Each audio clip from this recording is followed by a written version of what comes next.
Hello friends, आज हामीले class 11 को हिट एन्ड थर्मोडाइनामिक्सबाट एउटा डेरिभेसन ल्याएको छौँ र यो डेरिभेसन एकदमै इम्पोर्टेन्ट छ र धेरैचोटि सोधेको क्वेसन पनि हो। अनि यो भिडियो सुरु गर्नुभन्दा अगाडि एउटा कुरा भन्छु, हाम्रो च्यानलमा चाहिँ अहिले 1K सब्सक्राइबर पुगेको छ। यो केवल तपाईँहरूको माया र साथको कारणले मात्रै यो कुरा भएको हो। त्यही भएर यो आगामी दिनहरूमा पनि यो च्यानललाई चाहिँ माया र साथ दिनुहुन्छ भन्ने आशा गरेको छु। र यति भन्दै म अब यो क्वेसन सुरु गरौँ। सुरुमा हामीलाई के क्वेसन सोधेको छ त भन्दाखेरि what do you mean by the heat capacity भनेर क्वेसन सोधेको छ।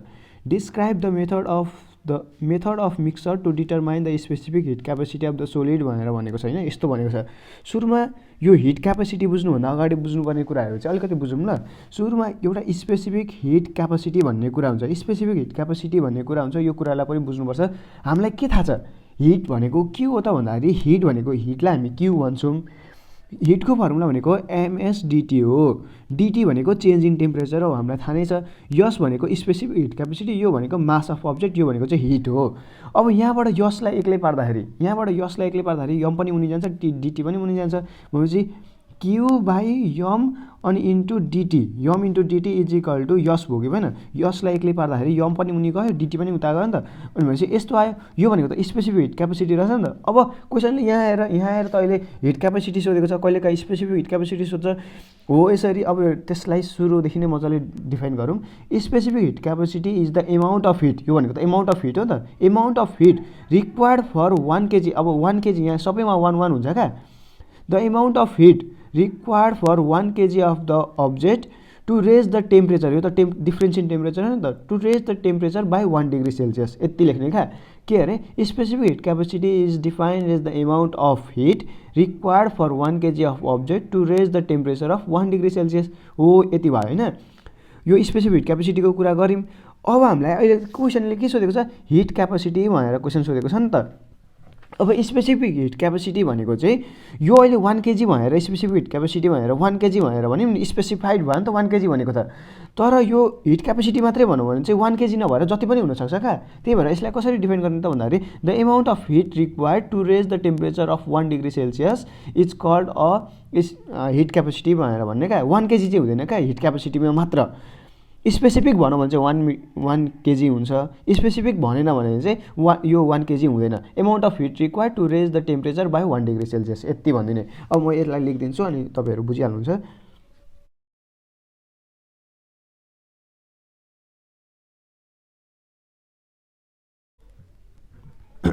मैले के लेखेँ त भन्दाखेरि the amount of heat required to increase the temperature by 1 degree Celsius is called heat capacity. यदि लेखेपछि 1 मार्क्स त आइहाल्यो। अब त्यस पछाडि describe the method of mixture to determine the specific heat capacity of the solid भनेर भनेको छ। सुरुमा हामी यो डेरिभेसन गर्नुभन्दा अगाडि सरहरूले कतिचोटि बनाउनु पऱ्यो यो क्यालोरिमेट्री भनेर भन्नु पऱ्यो। क्यालोरिमेट्री भनेको एउटा डिभाइस हो। त्यो डिभाइसमा चाहिँ बाहिरको हिट र भित्रको हिटमा अलिकति मतलब के भनौँ भ्याकुम जस्तो हुन्छ, अनि बाहिरको हिट र भित्रको हिट चाहिँ ट्रान्सफर हुँदैन भनौँ न। अनि क्यालोरिमेट्रीमा के हुन्छ यस्तो एउटा घुमाउने स्टिर हुन्छ, अनि यहाँ आएर चाहिँ आधी मात्रै फिल गरेको वाटर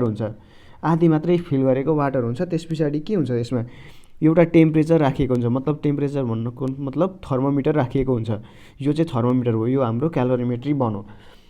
यो क्यालोरिमेट्रीको भित्र भनेको एउटा फलमले बनेको हुन्छ, यो त कपर अथवा केहीले बनेको हुन्छ नि त। यसको पनि त एउटा केही हुन्छ, सबै थोक हुन्छ, यसको पनि मास हुन्छ। यो भित्र कपरको मासलाई एमसी लेखेँ मैले। अब त्यस पछाडि यो कपरको स्पेसिफिक हिट क्यापेसिटी पनि हुन्छ। स्पेसिफिक हिट क्यापेसिटी कपरको स्पेसिफिक हिट क्यापेसिटीलाई एससी लेखेँ।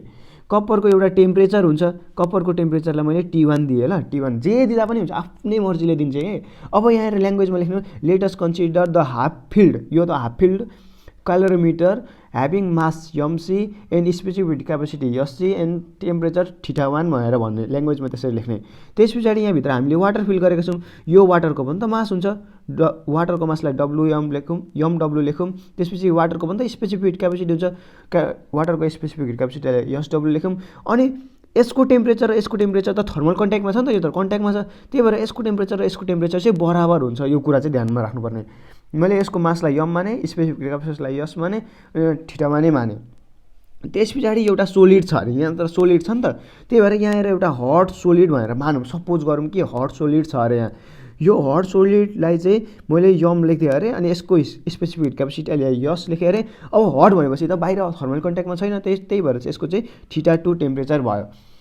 अब यो हट छ, धेरै हट छ, यो हटलाई चाहिँ क्यालोरिमिटरभित्र हालियो अरे। क्यालोरिमिटर हालेपछि चाहिँ के हुन्छ त भन्दाखेरि यसले हिट लस गर्छ, यसले के गर्छ हिट लस गर्छ अनि यसले हिट गेन गर्छ। यो दुइटैले हिट गेन गर्छ कि गर्दैन, यो दुइटैले हिट गरेर एउटा टेम्परेचरमा आइपुग्छ। त्यो टेम्परेचरलाई चाहिँ T3 लिउँ। यो भनेको चाहिँ अब दुइटै उयो हुन्छ नि त, एउटा यो बढ्छ यो घट्छ, यसको त हट छ यो घटिहाल्छ, यो थोरै थियो यो बढिहाल्छ, त्यही भएर एउटा बिचको एउटा टेम्परेचरमा आउँछ नि त। त्यही भएर चाहिँ यसलाई चाहिँ T3 लेखिदिएँ मैले, बिचको टेम्परेचरलाई T3 लेखिदिएँ। त्यस पछाडि के भयो भने त यसको heat loss is equal to heat gain, यो दुइटाले हिट गेन गरेको हो कि होइन। त्यही भएर from the principle of calorimetry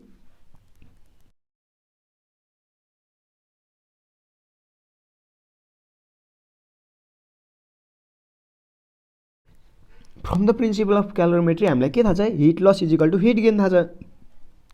hit loss चाहिँ केले गरेको, यो अब्जेक्टले हट अब्जेक्टले गरेको। त्यही भएर हिटको फर्मुला के हो, यसको हिटको फर्मुला एमएसडिटी हो कि होइन, change in temperature. Change in temperature कस्तो त भन्दाखेरि यो टेम्परेचरमा थियो घटेर यो भयो, ठुलो त यो हो नि त। त्यही भएर चाहिँ θ2 माइनस θ3 भयो। त्यही भएर चाहिँ अब एमएसडिटीको फर्मुला हामीलाई थाहा छ, यम यस, यसको यसलाई यसै भयो, डिटी चाहिँ के हो त भन्दाखेरि θ2 माइनस θ3 भयो कि भएन, यति लेख्ने। यो चाहिँ हिट लस भयो।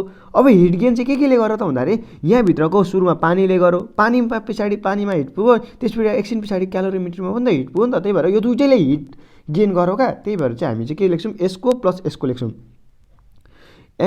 यसको लागि लेख्छौँ ल, एसडब्लु।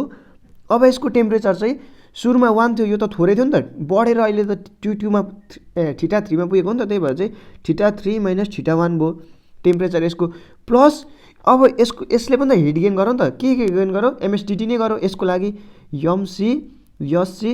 अनि यसको टेम्परेचर पनि त θ1 थियो, बढेर त θ3 भएको, त्यही भएर θ3 माइनस θ1 भयो, यति भयो। अब हामीले चाहिँ यहाँबाट के थाहा पाउने भन्दा त अरे हामीलाई क्वेसन चाहिँ के सोधेको छ, specific heat capacity of the solid सोधेको छ। सोलिड भनेको त यो हो नि त, त्यही भएर यसलाई एक्लै पार्ने हो क्या, जसरी भए पनि पक्नु ल। यताबाट एउटा कमन आउँछ, कमन चाहिँ लिउँ, यहाँबाट θ3 माइनस θ1 यो कमन आयो, θ3 माइनस θ1 कमन आयो। त्यस पछाडि बाँकी चाहिँ के लाग्यो त भन्दाखेरि एमडब्लु एसडब्लु प्लस एमसी एससी बाँकी रह्यो। अब हामीलाई यसलाई एक्लै पार्नु छ नि त, यो दुइटैलाई मुनि लगिदिने, सकि त गयो। S is equal to Q θ3 minus θ1 अनि MW SW plus MC SC by θ2 minus θ3 अनि यम। अब यति गरिसकेपछि चाहिँ हाम्रो सक्यो क्या, यो के अरे specific heat capacity of the solid हामीले गऱ्यौँ। तर यसलाई डिफाइन गर्दाखेरि चाहिँ हामीले एमसी एससी के मानेको छौँ, यो सबै ल्याङ्ग्वेजमा चाहिँ लेख्नु पऱ्यो। ल्याङ्ग्वेजमा लेखेन भने त गयो 1 मार्क्स त 1 मार्क्स नत्र 2 मार्क्स, सरले उस्तै छ भने त 2 मार्क्सै काटिदिन्छ। त्यही भएर ल्याङ्ग्वेज चाहिँ मोस्ट इम्पोर्टेन्ट। यो भिडियोलाई फेरि एकचोटि रिपिट गरेर हेर्नुहोस् अनि एकदम मजाले बुझिन्छ। धन्यवाद।